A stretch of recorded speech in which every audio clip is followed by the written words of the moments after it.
வணக்கம். நிறைய பேர் என்ன சொல்றாங்கன்னா, எளிய பரிகாரங்களை நாங்களே செஞ்சுக்க முடியுமா அப்படின்னாரு. நான் என்ன சொன்னேன், நீங்க உங்க கண்ணுக்கு பிரச்சனையா இருக்கு, நீங்களே ஆபரேஷன் பண்ணிக்கோங்களேன், எதுக்கு கண் டாக்டர் கிட்ட போறீங்க அப்படின்னு. என்ன சார் சொல்றீங்க அப்படின்னு.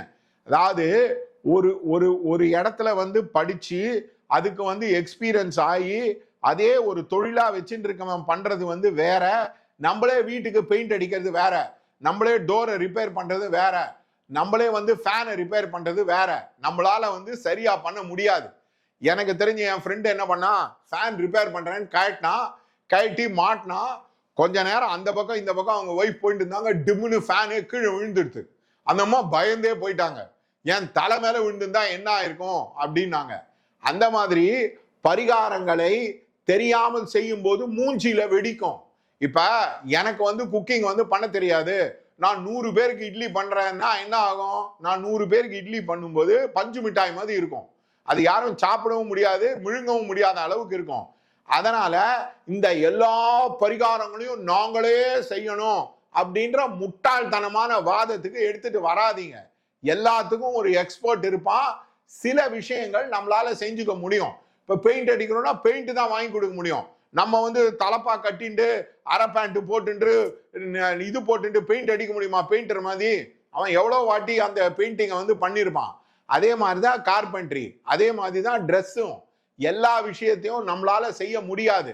கடவுள் எல்லாருக்கும் 1-2 ஏரியா தான் எக்ஸ்பர்டீஸா கொடுத்துருப்பாரு. இப்ப குழந்தைய வளர்க்குற நிறைய லேடிஸால ஏன் வேலைக்கு போக முடியல? ஏன்னா அம்மான்றது ஃபுல் டைம் ஒர்க்கு, அது பார்ட் டைம் ஒர்க்கு கிடையாது. அதனால நிறைய பேர் என்ன நினைச்சுக்கிறாங்க, நாங்களே பரிகாரம் பண்ணிக்கிறோம், இது பரிகாரம் நீங்க சொல்லுங்க. சில டைம் பண்ண முடியாது. அப்ப ப்ராப்ளம் பெருசா இருக்கும்போது எனக்கு தெரிஞ்சு ஒரு ஆள் என்ன பண்ணாரு, சார் எனக்கு லைட்டா நெஞ்சு வலிக்குது, நீங்க கொஞ்சம் ஹெல்ப் பண்ணுங்க டாக்டர் அப்படின்னாரு.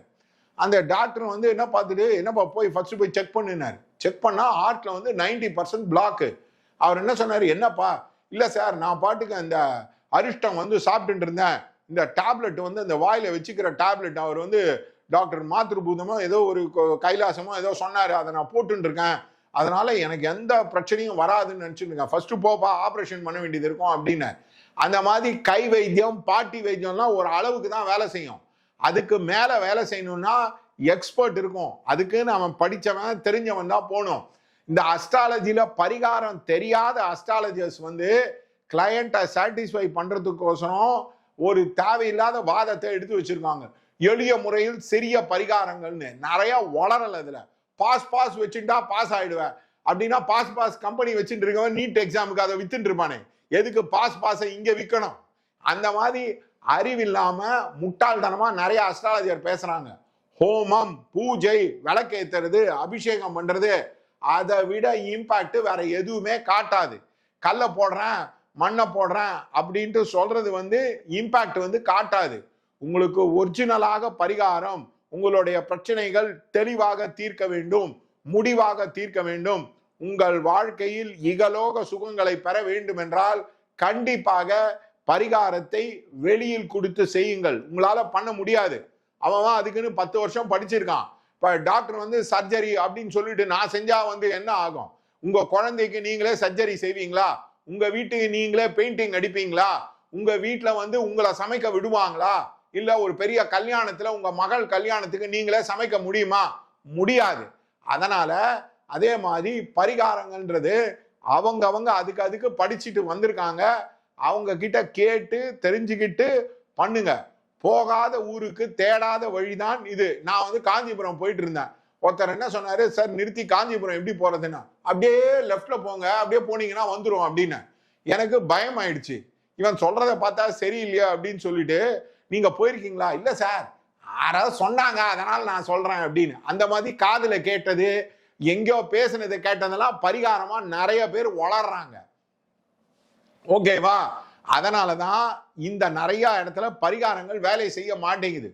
ஒழுங்கான கிரகம் எடுத்து ஒழுங்கா பூஜை பண்ணீங்கன்னா இம்பாக்ட் இருக்கும். எனக்கு தெரிஞ்ச ஒரு அம்மா சொன்னாங்க, சார் நான் நிறைய இடத்துல பரிகாரம் பண்ணியிருக்கேன், இங்க பண்ற மாதிரி அவ்வளவு கிளியரா பண்ணீங்க, எப்படி சார் ஃபாஸ்டா போகுதுன்னு. நான் சொன்னேன், சுக்கிரன்ல இருந்து 7 குடைவனுக்கு பண்ணியிருந்தாலே கரெக்டா முடிஞ்சிருக்கும், ஏன் தேவையில்லாம பண்ணீங்க அப்படின்னா. ஒருத்தர் சொன்னாரு, சார் என் கல்யாணம் டைவர்ஸ் ஆயிடுச்சு. நான் சொன்னேன், எந்த தெய்வத்தை கும்பிட்டேன்னு. நான் வந்து பத்ரகாளியை கும்பிட்டேன். அதான் உன் ஒய்ஃபே பத்ரகாளி மாதிரி உன்னை போட்டா அப்படின்னு. அதனால எந்த தெய்வத்தை கும்பிடணும், எப்படி கும்பிடணுன்ற வந்து கிளாரிட்டி இருக்கு. அதை தெரிந்து கொண்டு பண்ணுங்க. எல்லாத்துக்கும் சர்வ ரோக நிவாரணி, பாராசிட்டமால் எல்லாத்துக்கும் கொடு, எல்லாத்துக்கும் குரோசின் போடுனா எல்லா வாட்டியும் வேலை செய்யாது. அதான் என் ஃப்ரெண்டு ஒருத்தன் இருந்தான். அவங்க ஒய்ஃபுக்கு வந்து பேதி ஆயிட்டது, குரோசின் வந்து கொடுத்தான். அப்ப என்னாச்சு, பேதி நிக்கல. இன்னும் 2 குரோசினை கொடுனா இன்னும் பேதி அதிகமாயிடுச்சு. அதுக்கப்புறம் டாக்டர் கிட்ட போன உடனே அவன் சொன்னா, யார் உனக்கு பேதிக்கு குரோசினை கொடுப்பாங்க? இல்ல சார், கேள்விப்பட்டான், அவன் எல்லாத்துக்கும் குரோசின் தான் கொடுக்குறான் அப்படின்னு.